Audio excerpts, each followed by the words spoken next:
Welcome to Fire by Black Press USA. It's absolute privilege to have our next guest. Singer Regina Belle has dazzled critics and fans alike since her debut album, All By Myself. That was released in 1987. She is acclaimed as one of the most exciting new singers at that time to emerge on the R&B scene. The songs just boast a style that recalls some of the most successful Black pop female singers in history. Yet, nonetheless, as written by Jim Miller of Newsweek, her sound was distinctive. Is distinctive, we should say. He said, "Move over, Anita Baker, and make way for Regina Belle, who may be the most electrifying new soul singer since Anita Baker herself. Imagine a singer who simultaneously recalls Aretha Franklin, Sade, and Anita Baker, and you'll get a fair idea of who Regina Belle is." Welcome, Regina Belle.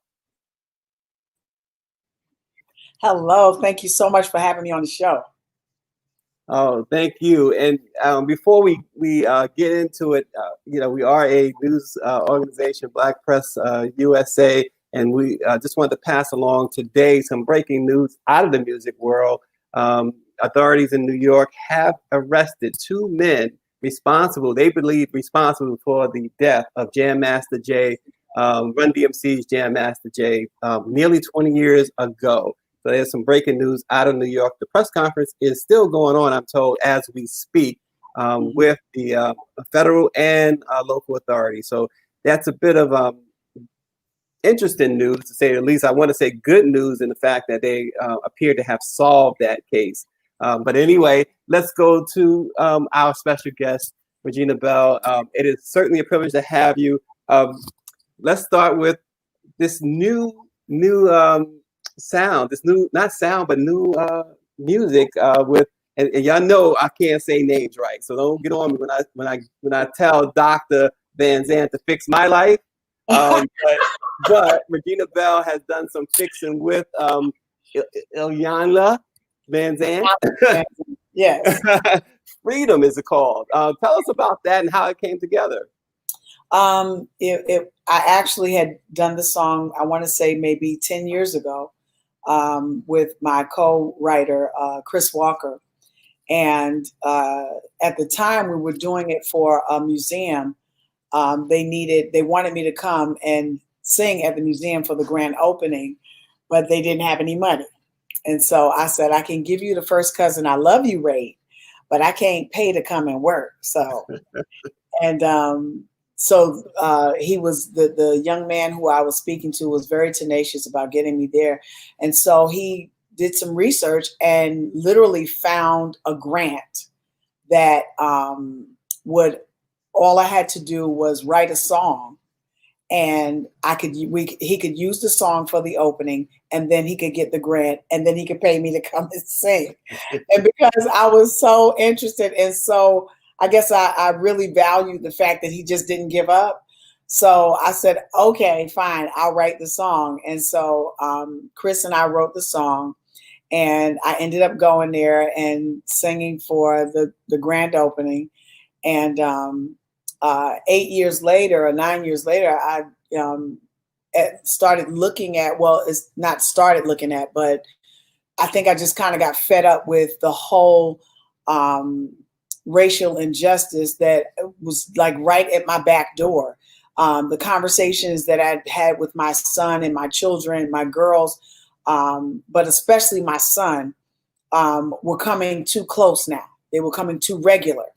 And I thought, I think I'm going to have to do more than have a talk with my children. I'm going to have to put something out there that's going to be reflective of how I really feel. And so it came to mind that I should put Freedom out, because it's not just about where we are right now, but it's about all of the people that have made so many sacrifices and have given up so many different things, including their lives, that, we might be able to live better. I mean, the very front doors of the establishments that I go in to work, they fought that I could go in the front door, and not have to go through the kitchen. I go through the kitchen now because it's quicker to get to the stage, but not because I have to.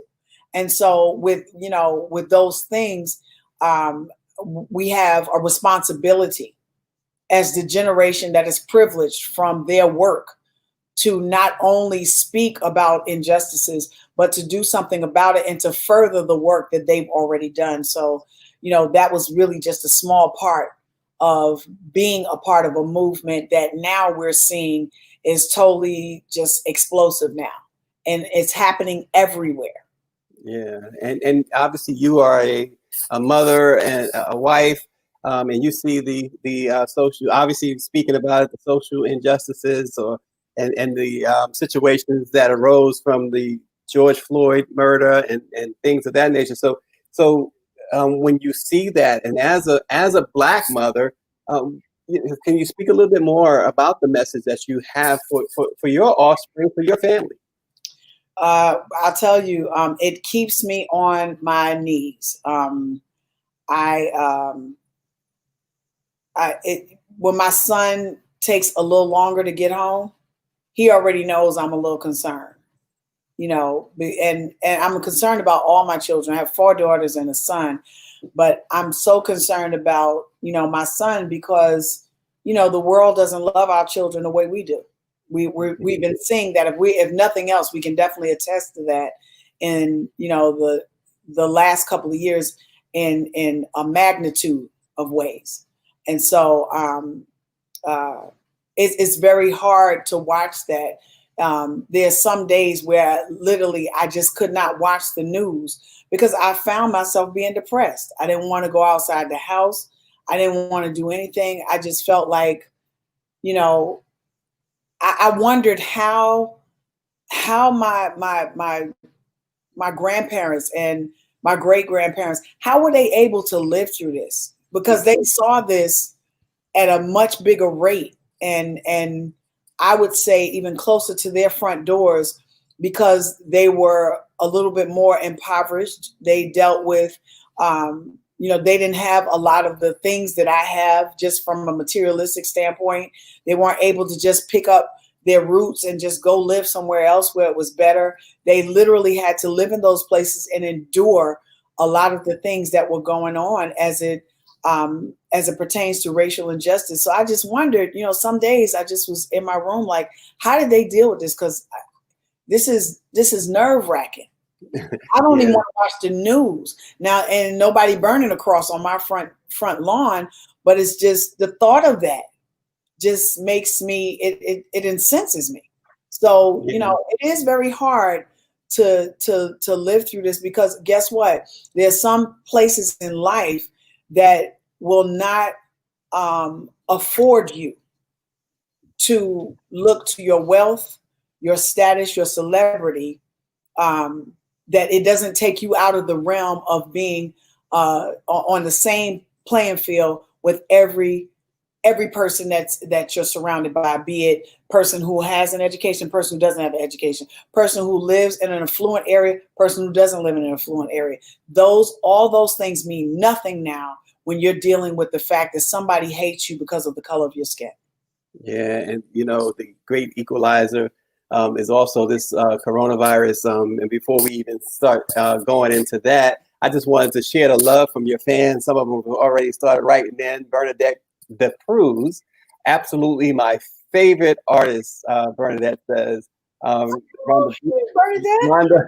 Rhonda Buford writes in DMHS. High school, yeah.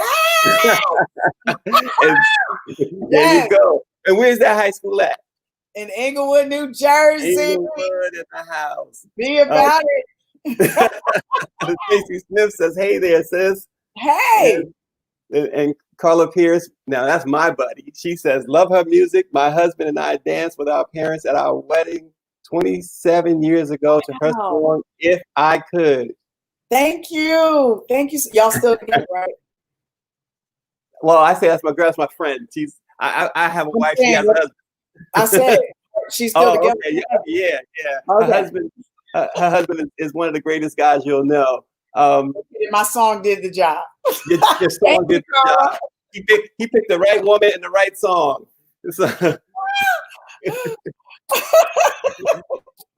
Donna Mason says, looking pretty, Gina. And, John Mason and I went to college together.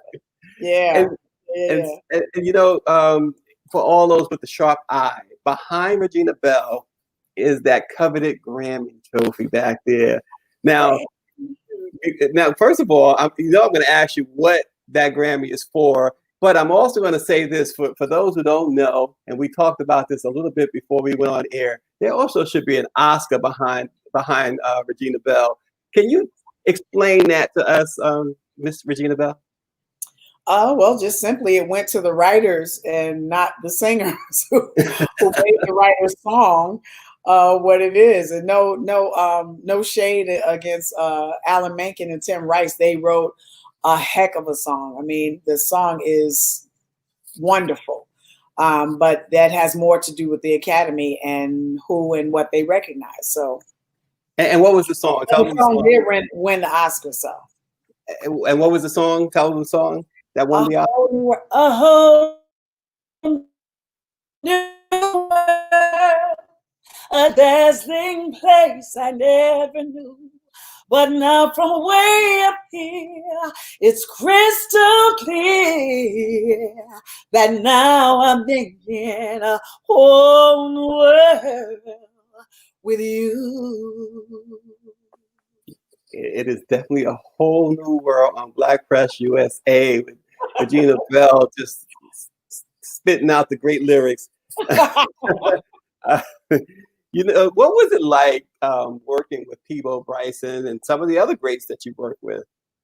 Believe it or not, I met Peabo at Rutgers University. I actually was the events coordinator for the Black Student Union.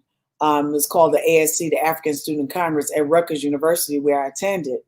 And one of my jobs was to make sure that students of color, which at that time at Rutgers, we were only 6%. I didn't know that until, I was good and grown and out of college, because I never saw it that way, because I guess my village, the people that were around me were, they were brown like me. So I made sure that we had entertainment as our, white students had as well. So, because they were looking at Twisted Sister and all of the other rock groups that they wanted. But, we basically, we didn't have the acts that we wanted to see.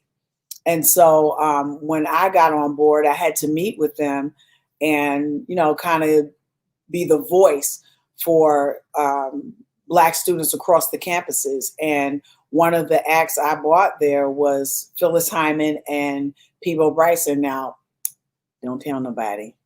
They were my favorites. They was my favorites. But I was the voice of everyone. So I got to see who I wanted to see. And in turn, a lot of other students got to see who they wanted to see. And that was the first time I met Peabo. Then I sang background with the Manhattans for 2 years out of college.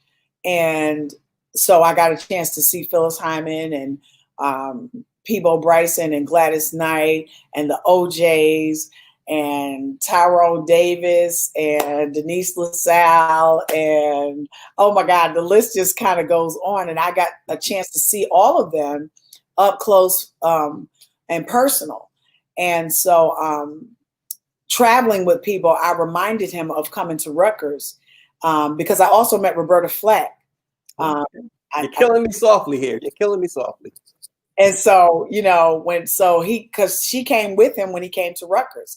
So that was like a treat for me, seeing him in soundcheck and seeing Roberta Flack sitting next to him. I'm like, oh my God, I'm in heaven and I'm trying to be cool, but I'm not doing a good job. So when, it comes down to it and I got a chance to actually sing a duet with him. The first duet we did was for Leonard Part 6. Okay. Remember that movie? Yeah, Bill Cosby and Sidney Poitier. Yeah, was the director. Yeah, the movie was kind of horrible, but but the song went top 20. Yeah. Look, Cosby said it was horrible. He tried to get it removed before. Oh my God, it was it was good and terrible. We don't even want to talk about the ostrich. But anyways, the song went top 20, Without You. And so that was my first opportunity to work with him, you know, in the studio, which, by the way, was amazing. Seeing him work is a phenomenon. He is a professional at its best. Yeah. And just listening to his voice, because I grew up listening to his voice. I was introduced to him in high school. So having a chance now to work with him side by side was like, I can't even tell you what kind of dream that was. And then he just kind of extended himself to me and just was really kind every time I saw him. Always had great words of wisdom. You know, I don't know if you know Peabo, but if you have a chance to talk to him, he will talk to you from this part of the atmosphere to this part of the atmosphere.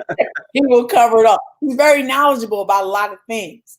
Yeah. And so, you know, being able to talk with him and share with him. And then when I got the chance I was approached by Columbia Records, which is the record company I was with at the time. And I was asked who I wanted to work with for this next song for Disney. And I looked and said, well, Peabo Bryson did a great job with Beauty and the Beast. If it ain't broke, why should we fix it? So, and that's next thing I know, we're in the studio recording, and bam. Wow. So because Regina Belle is a married woman, I don't expect a moment that we had Stephanie Mills on the show, right? And Stephanie Mills started talking about Teddy Pendergrass and how when they recorded, you know, she looked at him like a little brother, but then years later she realized, in her words, how fine he was. And she was like, man, I missed an opportunity. We're not going to get that with you. And you know what? Right? I think Peabo said it best. We never were romantically linked ever. But I think our music, you know, every time we sing the song together, you kind of fall in love a little bit. It's that kind of thing. We are both intertwined, and we believe wholeheartedly and are very passionate about what it is we do. So, you know, when you're singing with somebody, you have to go there. You have to kind of live that moment. I think that's part of the magic when our audiences are kind of viewing us. And kind of that takes them to more than just a place of hearing us, but they're kind of in line with us. It's like our spirits connect in this love factor. And I think that's the beauty of a real love song, that when artists can almost make you believe that they're in love with one another, you know, I think you believe the song. And that's why the songs become a part of the very fabric of people's lives. See, I was actually, until you did that verse that it just blew us away just a few minutes ago, I was considering, you know, a verses with you, but then I just decided, you know what, let me just leave it alone. But in fact, you know what, we're going to hear later in this program the song Freedom that Regina Belle has done. It's a wonderful, wonderful song. What else can we expect? Wow. Now, I'm not going to take credit for this question. I'm going to give the credit where credit is due. Our news director and producer, Norman Rich, he says, America wants to know where we can buy, I'm quoting him, buy some of that frozen in time juice that you must be drinking to keep looking so young. Oh, really? You hadn't noticed? Yeah. Really? Well, you know, I want to thank my mama. I want to thank my daddy. There you go. They are totally responsible for what I look like. So, amen. I try to live right. I try to do the best I can as it pertains to people. I try to laugh a lot, because I believe that laughing will help to keep you young. It helps to bring the stress factors down. And, you know, I try to eat right somewhat. Try not to eat all the cornbread, you know, pound cake. I try to leave a little bit. But for the most part, you know, I just try to live life. I try to live. I don't, you know, I don't believe in like dieting where you can't have anything that you want, but I do believe in reserve. And I think sometimes you have to, push back a little bit sometimes and make sure that you do the right thing, especially when certain things run in your family, like diabetes, heart disease, which definitely runs in my family and probably most of Black America. So I try to do those things. I walk 4 miles every day. Oh, wow. Yeah. And that helps. Not just from the standpoint of exercise, but it helps me. I lost my dad in March, and that was very traumatic for me because my dad is a huge staple in my life. Yeah. And I'm definitely a daddy's girl. So having lost him, for a minute I thought I was all right, and then something happened. I realized I wasn't really all right. And the walking actually helps me have my moment to talk to God and to be able to just kind of talk to myself and straighten out some things, or maybe not straighten out some things, just talk about it out loud or inwardly by myself, where I'm not kind of trying to save face for my husband and now I'm taking care of my 82-year-old mom. So, it's a place of where I can just kind of have what I call the audience, the one, me and God. And I just, give it up. And when I come back home, I'm good. Well, when I have an audience of one, it's generally me and somebody named Johnny walking, then I start singing. So, so I'm just, being real here, Regina. So, Johnny Walker. I mean, he's a good friend of mine. I'm just saying. Okay, he's related to Jack Daniels, ain't he? That they like real distant cousins. Distant cousins. Okay, all right, let's get that straight now. I thought they were twin brothers. I'm sorry.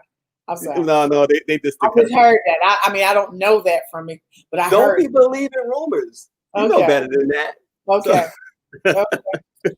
So, Regina, you talked about your children, of course.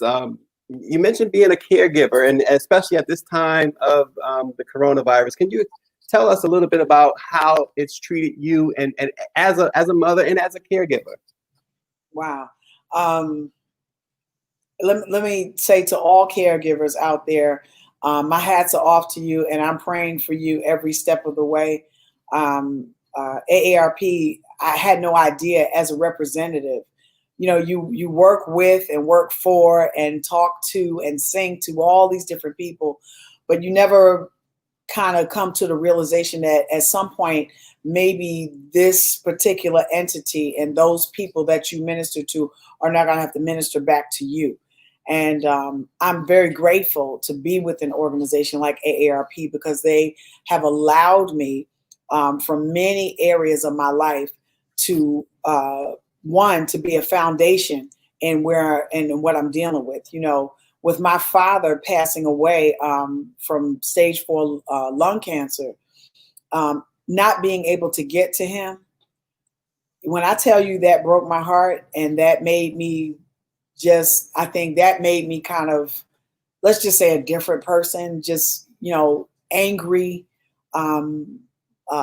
disappointed, hurt because of the whole COVID-19 thing, not being able to, just rub his hands, not being able to look my dad in the eye and say, I need you to live. Nothing, just not being able to do any of that. And I think that was really, really difficult. And so being a caregiver and not being able to give care was really huge. And I think it hurt really bad. And I was, I used my different factors. I used my village. My manager, thank God, is not just my manager, but she couldn't be any closer to me if my mother and father had given birth to her. So Ivy Taylor was a voice that I could, and if need be, I could lay eyes on her and she would know how I'm feeling without me even saying anything. My husband, my children, my church, in those times I had to utilize everything that I had around me because of the fact I couldn't reach out. I couldn't do what I do. Like I said, I couldn't give care. And then when my father passed, not being able to funeralize him. Let me tell you something. I had no idea what a funeral really meant until my father passed away in March. Wow. I didn't realize being able to see the people that you haven't seen in years, being able to sit down and sup with them, being able to allow them to hug you and encourage you and speak into you and make you laugh. I didn't realize not having that was going to be a big part of my not being able to draw a conclusion to my father's passing. So my heart goes out to everybody who has lost somebody and not been able to celebrate their life, not been able to do things the way you would normally do that would bring closure to your life, to help you. You know, I so much you take for granted until we come to this place. And then we have to operate in what they call a new normal that is not normal at all. Yeah, how about that? Wow. Scott Survivor, I'm going to go back. We're talking with the great Regina Belle. This is Fire, Black Press USA Live. Scott Survivor says, ask Regina if there is another female vocalist she wants to do a duet with in the future. Wow. Well, there's a lot of artists. I would love, I mean, Anita Baker, you said it best. She's one of my favorites, always has been.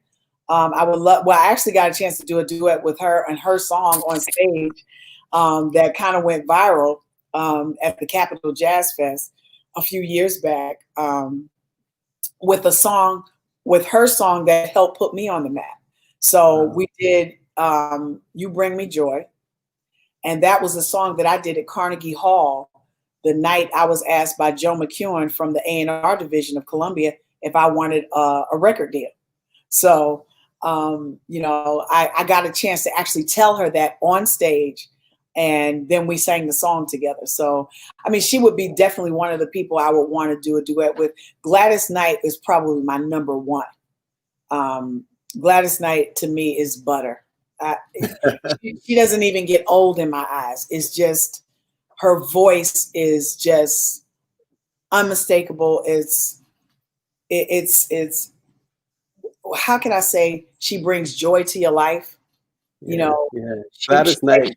Yeah, she just makes you feel better wherever you are, whatever you're doing.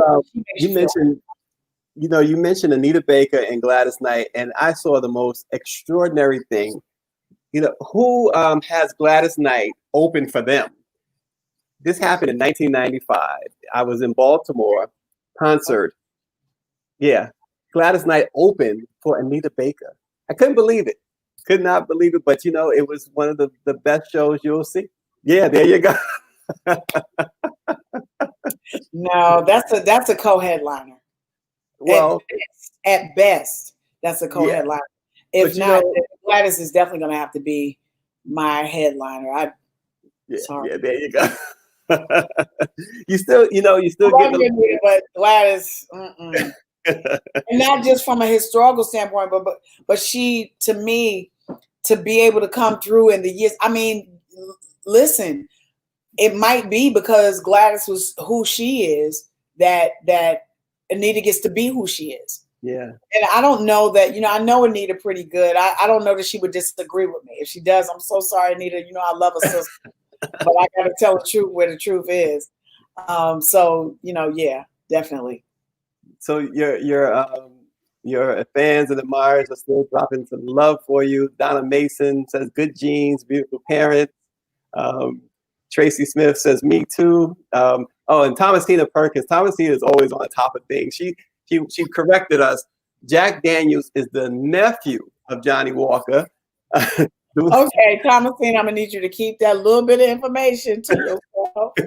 Let me tell you something. Thomasina is always on top of stuff. She knows what she's doing. More people should listen to Thomasina. Dwayne K. Sutton says, wow, sister is dropping truth. My goodness. Back to Carla Pierce says she's so sorry for your loss. Thank you. Donna Mason says, profound words about your dad. Thanks for sharing. Bernadette de Cruz, love Gladys Knight too. Carolyn Gale says, hey, sweetie. Yeah. I grew up with dear Miss Carolyn Gales. She's a very, very good friend of the family, if not more like family. So yeah, it's good to see some folk that I love that are on with us today. Thank y'all for being here with us. And talk about somebody else you love. Our audience can't see it, but maybe you can show them who's on your shirt. Oh, okay. Nancy Wilson. Classic diva. That's right. Tell us about Nancy Wilson. She's kind of like my industry mother. I refer to her as my industry mother. She was my industry mother, and God rest her soul. And Blue Lovett from the Manhattans was my industry dad. So they kind of took care of me in the business aspect and always kind of gave me, wisdom about how to do certain things. Like one thing, Nancy was very, very clear to me. I call her Mama Nancy, but one thing she was very clear in communicating to me is that she said, everybody can't take their clothes off. She said, Tina Turner did it the best. And I don't think nobody really coming behind them legs like the way she put them out there. She said, we have a way of where we want to use everything that we have in our voice. We want to dance a little bit. But she said for the most part, allow the audience to have an imagination. She said, and the one thing you have to remember is that if you liberty, you can't get that back. And those words still ring true with me today. And I try to pass that along to, some of the new jacks coming into the industry that I speak with, like India Ari. I absolutely love her. Avery Sunshine, some of the ones that are coming up. I try to tell them, some of the same wisdom and the pearls of knowledge that have been given me. I try to pass them down. Yeah. And Regina Belle, think back for us, if you will, when the very first time you heard your song on the radio. Where were you and what was that feeling like? Oh my God, I was in Denver, Colorado. I was in a car on the way to a show with the Manhattans, and the first song I heard was Where Did We Go Wrong? That was a song that I did with the Manhattans singing opposite Gerald Alston. And I heard the song, and I was literally, because I was riding in the car with the band, and I literally lost it. I was in the car screaming. I don't even know that they heard the song. But, and I don't know, maybe the Manhattans are used to hearing themselves on the radio. But when I tell you, I lost as my grandmama say, my entire. I lost my whole entire right there in that car. It was amazing. I was like, oh my God, I can't believe it was me. And was so bad. Even to this day, if my song comes on the radio or on television, even on the music channel, okay, I literally still lose my mind and kind of make people be quiet and wait, make sure, is that me? Is that me? Do y'all hear me? I can go to a restaurant. I will stop eating. Do you hear me? Wow. I'm ashamed to say it, but I still lose it. I mean, that's such an honor to me to be able to hear your music in the craziest of places. I heard a Muzak version of one of my songs in Japan on the elevator. And I stopped right there in the elevator. It's like, okay, really? You taking this too far now. Really? Really? So when you were in the car with the Manhattans and you lost your mind when you heard your song, did they just turn to you and say, Regina, let's just kiss and say goodbye? Boo! Boo! Well, a brother had to act, I never claimed to be Eddie Murphy. But oh my God, no! But I mean, I think that was such a great experience in itself because Bobby Womack actually wrote the song, I think, and he definitely produced it if he didn't write it. Right. And one of the brothers, I can't remember who, but one of the brothers from Kool and the Gang wrote the lyrics and the music for the song. So it was really, really cool to have an opportunity to be in the studio with all of them. So that was just amazing. But then to actually perform it after we recorded it and then to hear it on the radio, I mean, I went the full, I guess, the full stage of, I guess, coming into the first part of who I was going to become. That makes sense. It makes a whole lot of sense. Do you think that today's music compares to some of the tracks from your years? From your earlier years, I should say.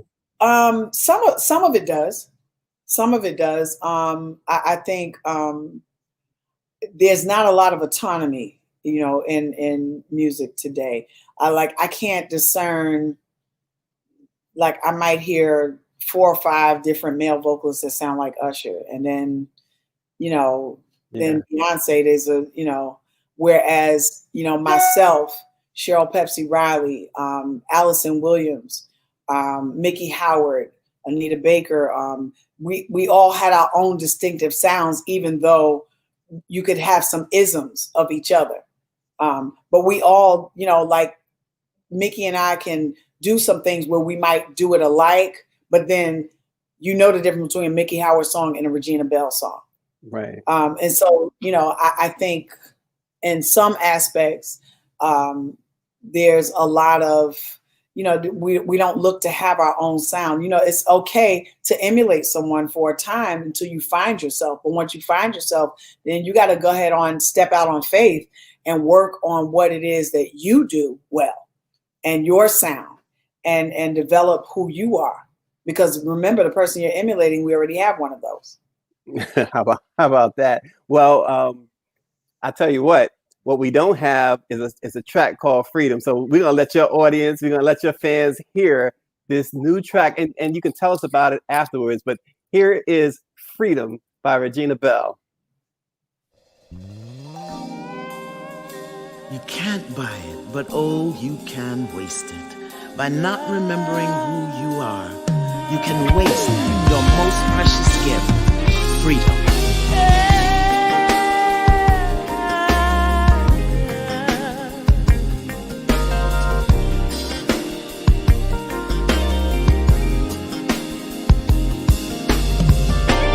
Chronicle is rich, it runs deeper than the ocean.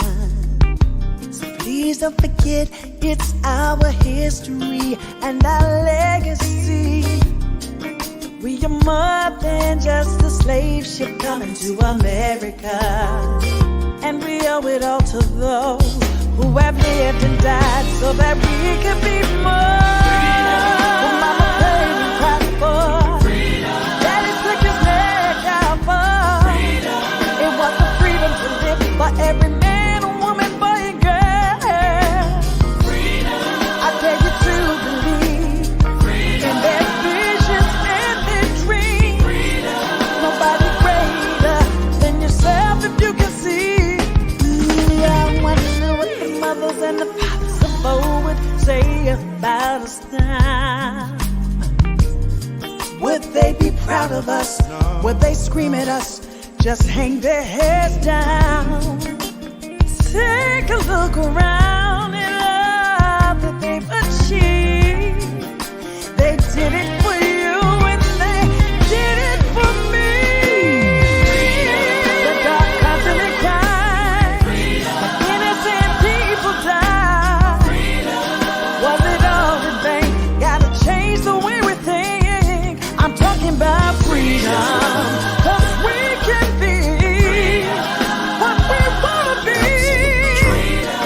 And it starts inside. Bring the vision alive so we all can be. When you look around at all the examples of African Americans, you'll see the grave impossibility of America ever being beautiful without us. Yes, it was on our backs, through our labor, our creativity, our gifts, and our talents. But most of all, the strength of whom and whose we are as a people.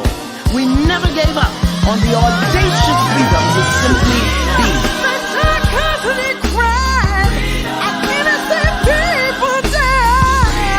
Was it all in vain? Gotta change the way that we think.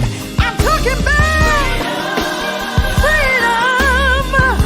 Cause we can be what we wanna be. And it starts inside. Gotta change the way we think.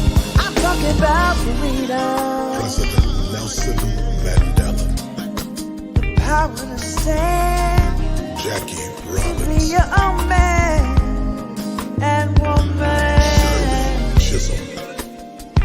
gotta be. The AME Church. Free your mind. The Tuskegee area. Open up, see what our Crispus people Attucks. showing us to be free. Adam Clayton Powell. Freedom.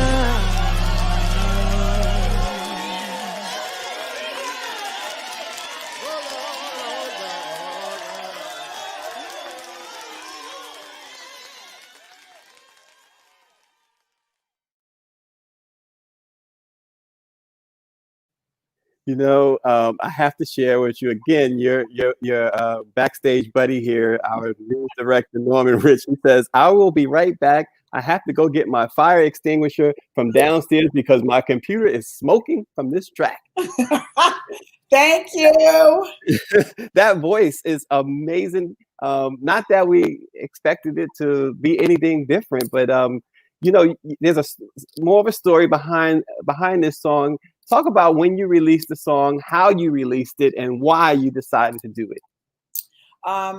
We released the song a year ago on the first day of Black History Month, and it had a lot to do with what was going on in the world, from the Trayvon Martins on, you know, all the way back to Emmett Till. So it's so much, and I just thought,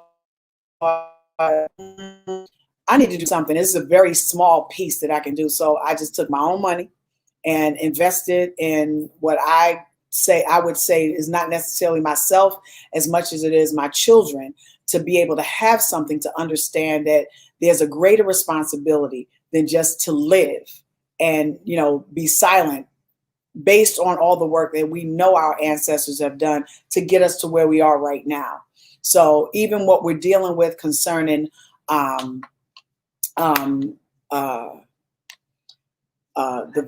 taking the post, the mailboxes. Yeah. I equate that to a time when we had to count jelly beans in a jar to be able to vote. We had to recite the whole Constitution to be able to vote. You know, just ridiculousness. And for wanting our right to do our due diligence. You know, dogs were sicked on us, hoses, and all kinds of injustices simply because of the color of our skin. And so now at a point when we are looking at it's a little different, but it's the same.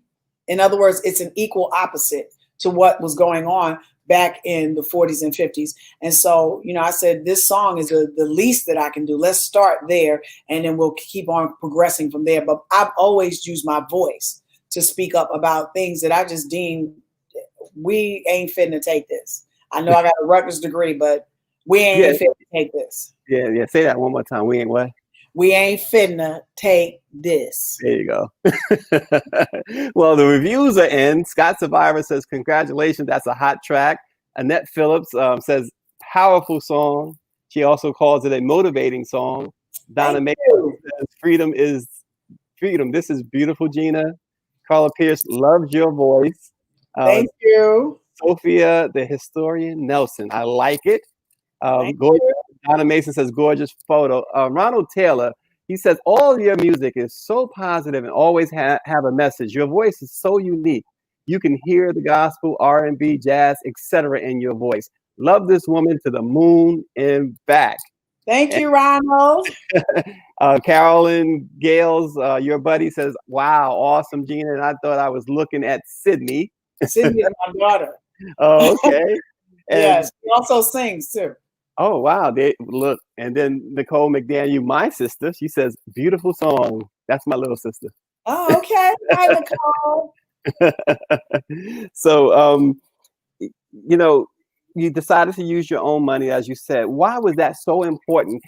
You know, you went into your own pocket, your own bank account to do this instead of going to, you know, a record company the traditional way.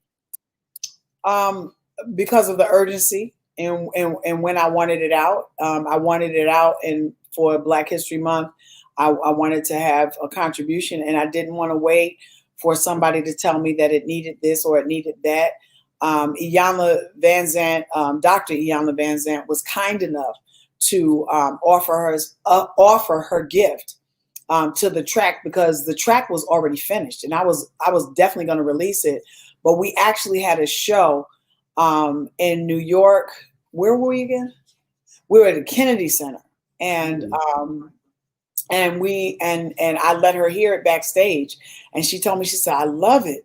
And then she told me, you know, I want to be a part of it. And then I was thinking, okay, I don't know, what is this going to cost? And what is your schedule like? How long is this going to take? Because I'm really ready to. And she was like, girl, I'm headed to Atlanta to record, you know, Fix My Life. And so she said, I'll be there. So I set up the studio time and bam, it was done. And I thought that it needed to be heard right away. And it's bigger than Black History Month, though. It, you know, freedom is right now. That is our mantra. You know, people say all lives matter. Well, all lives can't matter if you got your neck on one of the cultures of life and where you're saying all lives matter. And so, you know, this song is reflective of that. You know, it talks about the fact that we are more than a slave ship coming to America. We're more than that. Our legacy is huge. Our history. When I say my chronicle is rich, my history is rich. And it was rich before I got here. And unless we understand that, you know, aside from what society is trying to do to us, we as a people have to understand who we are and whose we are. And we have to understand our worth. Because if you allow somebody else to define that, you may never get your due, your just due, because somebody might think you're only worth this. But you have to see that you should be respected. Unless you do something that merits differently, that nobody can judge you based on the color of your skin, that, you know, you have something to offer. You are a contribution. Your people that were here before you have contributed highly to the society. America would not be what it is without us. And if you don't walk around recognizing that, then you allow somebody else to define you and as to who you are. And when you come down to those terms, we're Houston, we got a problem. So this song is reflective of that. Yeah, and there were some other vocals on that track, other voices. Anyway, can you tell us who else is on that track, and where can people get it from? Every digital platform available. So, you know, iTunes, Amazon, everywhere where you can buy a digital download. That's where you can get it. The other voice on there, Dr. Iyanla Vanzant, was the spoken word. But then when you heard the voice that was talking about some of our heroes in history that we don't really get to hear about as much, was my bishop, Bishop Kenneth Paramore out of Ohio. Remember at the beginning of the interview, I said my church was the only reason why I felt bad about leaving Cleveland. Mm-hmm. Well, he was my pastor at the time. And so our families are very close and have remained really good friends down through the years. So Bishop Paramore's voice is so big. I knew that it would definitely lend itself to this track. So I got him to do those speaking parts. Right there. Yeah, and you know, we at the Black Press, we're kind of nosy, so I got to ask you. You've been talking to somebody, you know, on the side there. We need to know who that person is, just for your appreciation. That's Ivy Taylor, my manager. She's great. Listen, when I'm off the stage, she's in charge. She runs everything. But when I'm on stage, I tell her, this is my area right here now. You got to back up. But she's still trying to, you know, navigate through my interview. So she's like, you know, okay, did you forget to tell them about, hey, we're going to talk about, hey, you missed this, hey. So every time you see me do this, I'm looking at her. Ivy, right? Well, you know, Ivy, you know, she was not going to allow us to have the privilege of having you on unless we met her demands. I'm not going to tell you all of her demands, but, you know, some of it involves some cash. I want you to know, so you could take that up. Well, I ain't seen it yet, so you can't hold me accountable. No, it wasn't for you. It wasn't for you. I mean, that was like a payoff. Ivy actually gave us the authority to use that great track, Freedom. We really appreciate Ivy. So you tell her, you can tell her, you can whisper to her that we appreciate her. Oh, she heard you. She heard you. So she's as nosy as we are. You better make sure you fix it and keep it right, because she can hear everything you say. And when y'all have that conversation off this camera, I promise you, she got a mind like an elephant. She ain't forgetting nothing. Nothing, right? But Regina Belle, we have the privilege of having Regina Belle. We have a few remaining moments with the great Regina Belle. I'm going to throw some names out there. I like to do this word association. So earlier you mentioned, and first let me just say, you had told us off camera that one of your good friends is Jermaine Dupri. Tomorrow we have Jermaine Dupri here at 3:00, so people can tune in. And you talked about eating right. Well, for the last 20 years, Jermaine Dupri has been a vegan. Yeah, he opened up a vegan. I want to say it's either like a vegan drink shop or either a vegan restaurant. I can't remember which one. A drink shop. You're right. Absolutely. Yeah. So we'll get some more details tomorrow, and we'll make sure to tell him that you said hello. But earlier you mentioned Phyllis Hyman. So let's start with Phyllis Hyman. Diva at its best. I never saw a 6'1" woman with no shoes on turn around and put on some 4-inch heels. That's a diva. That's confidence like you have never seen before. And I know what the end factor was, but when it came to the stage and when it came to the packaging, showing us how it should be represented, nobody did it better. And she helped a lot with me in terms of the confidence in certain things on stage. She was amazing, continues to still be a force in my life. And speaking of no shoes, Patti LaBelle. Oh, what can you say about Patricia? She laughs every time I call her that, because I call her by a government.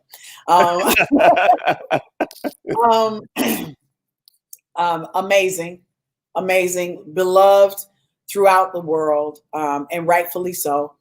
But I think even more than that, she's kind of like a mother to us all. I remember I did the Arsenio Hall show, and Patti came in there with all kind of food, and like she fed the whole staff.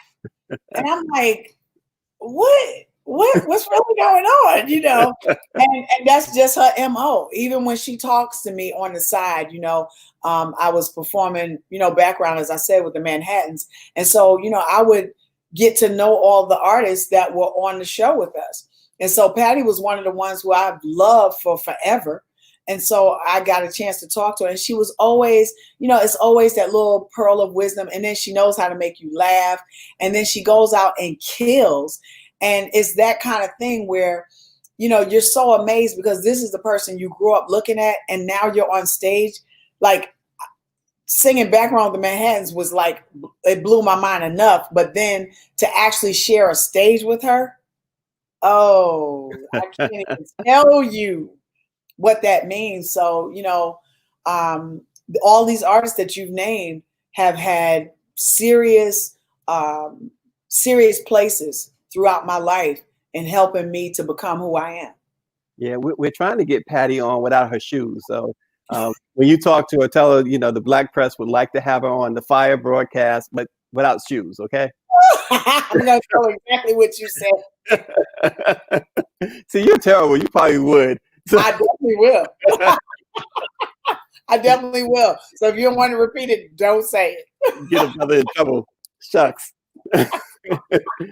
Luther Vandross. Oh, man. I love me some Lou. My first trip to South Africa, Luther took me. And when I tell you, it was amazing.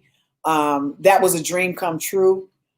It was the first time I'd ever gone to another country, and I felt like I landed at home.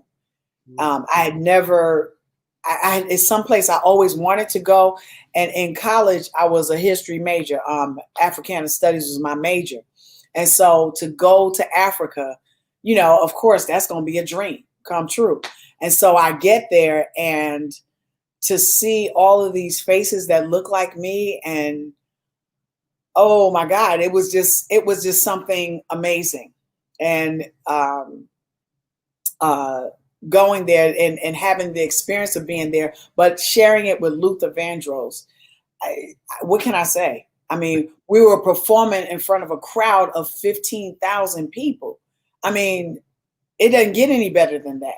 And then I'm coming out and they're actually singing my song. In some places, I couldn't even sing because it was so loud, I couldn't hear the band. And so it was like, I just let them sing and do what they do. And, you know, when Luther was on stage, he thanked me, and I came out with a rose, and I just whispered in his ear, "You'll never know how much this meant to me just to be here with you." So, you know, I miss him immensely. I don't know that we'll ever have another one like him, but I thank God for the one we had. Yeah. So I'm going to put you on the spot a little bit before I let you go, because, you know, you're going to tell Patti lies about me. So I'm just, you know, concerned about that. So y'all heard him, right? So if there was two concerts going on at one time down the street from each other, one was Aretha Franklin and the other was Whitney Houston, and you could only go to one of them, which one would you go to? Well, I'm Regina Belle, so I can go to Aretha's. I can sneak backstage and go see Whitney. Oh boy! So, oh my God! That is it. such a lame answer. I knew it, and I knew Whitney, so I could get backstage because I knew her people. You know I paid to go see Aretha. I ain't even got to get. I know her people, but I pay to go see her. I know Whitney people, and I would pay to go see her too. But if I could only see one concert, I'm going backstage for Whitney, and I'm going to pay into Aretha. Wow. Okay, I got you. Okay, Michael Jackson and Prince. Probably for me, Michael Jackson, more so because I grew up in love with him, and just like me and all my friends and every young girl in America and around the world was going to marry him. So it's probably definitely going to be Michael Jackson. Okay. Although I would have loved to have an opportunity to, you know, be at a Prince concert and come up on stage and, you know, kick it with a brother. Well, listen, if he let Kim Kardashian on stage, you better let. I got a quick story. I was in Blue Alley in New York City, and these 6 big guys come into Blues Alley. They take now they came in on Sunday night, which Sunday night, the last show, you know, your voice is raggedy. You ain't really got nothing left, because that was at the time when you used to work from Tuesday to Sunday, 2 shows a night. Each show 75 minutes a show. See, I'm a real working diva, okay?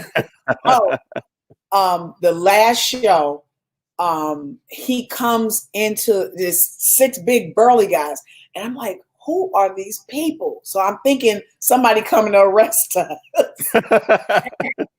And I'm trying to sing and keep my cool because they coming in the middle of the song, and I'm trying to concentrate, but I can't really concentrate because they come and sit right directly in front. Oh, God. And so when they clear, I see this very beautiful man, small in stature, with heels on, hair looking better than mine. Uh-oh. And I said, oh my God, that is Prince. And so I'm singing now, and now, you know, we as musicians, we become very self-conscious about how well we're doing. And so I'm like, oh God, am I sucking? Am I doing okay? Oh God, it's Prince. I can't believe he came to my show. I can't believe he's sitting in front. He's looking right at me. I bet he's looking right at me now. Oh my God, he is looking right at me. Well, you're in the front of the show, dude. You are the show. He's gonna be looking at you. So I sing about 3 songs, and I'm close to finishing the show. He leaves early because he doesn't want to be in the mix, right? You know, he sends a note, and I still have that note to this day. Wow. And it's like, that had to be one of my finest hours, shining hours of somebody coming to grace my show. I can never imagine in this hour-long conversation, I can never imagine you being intimidated by anyone. Boy, bye. Look, my manager, I'll never forget the first time I met Fred Hammond. My manager literally dragged me. I was like, oh, no, it's okay. It's okay. I don't have to meet him. She's like, girl, come on. I was like, I'm good. And she drags me. She said, Regina wanted to meet you. He said, Regina Belle. I was like, looking like, oh God, he knows who I am. Oh God. Look, I am just dumbstruck as any fan. I'm a fan of folk that I love. You know what I'm saying? So seeing them and getting a chance to kind of meet them I still lose it. Wow. And finally, and we'll let you go. Tell us when you hear this name. Okay. Tell us about this person and what comes to your mind. What do you think and what do you feel? The name is Regina Belle. Oops. Wow. What do I feel is what you're asking me? Yeah. What do you feel? What do you think? At this moment, I'm real dumbfounded. Okay. Well, let me see. Wow. I hope that in some shape, form, or fashion that I've made a contribution, you know, something beyond just having a Grammy.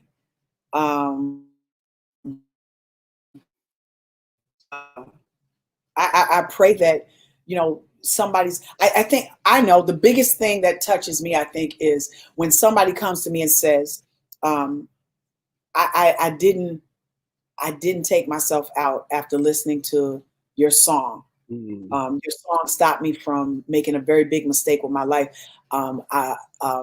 Somebody told me one time that they were going through a divorce and they played the song over and over and over. It Doesn't Hurt.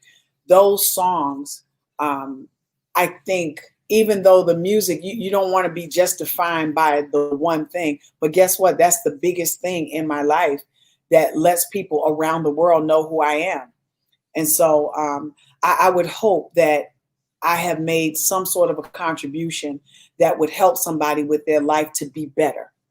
And if I could go even a step further, to know that that if God did it for me, a little girl from Englewood, New Jersey, who just had a dream, you know, and I believe God to be no respecter of persons, that he can do it for you too. That, you know, we serve a loving God. And I pray that through my music, through my character and personality, that people are able to feel and see that. Well, the great Regina Belle, you know what? You have touched many, millions of many. So we thank you so much. You touched the Black press today. We appreciate you. Thank you for joining us. Thank you, everyone, for watching. And go out and get Freedom. It's on all the streaming platforms. Y'all heard it. Y'all know it's good. So go get it. Regina Belle, thank you so much. Everybody stay safe and stay well. Thank you at Fire, all of y'all, the whole staff, everybody. Thank y'all for having me. I enjoyed it. Thank you. And thank you for the hard questions. Take care, Regina Belle. I will. Bye-bye.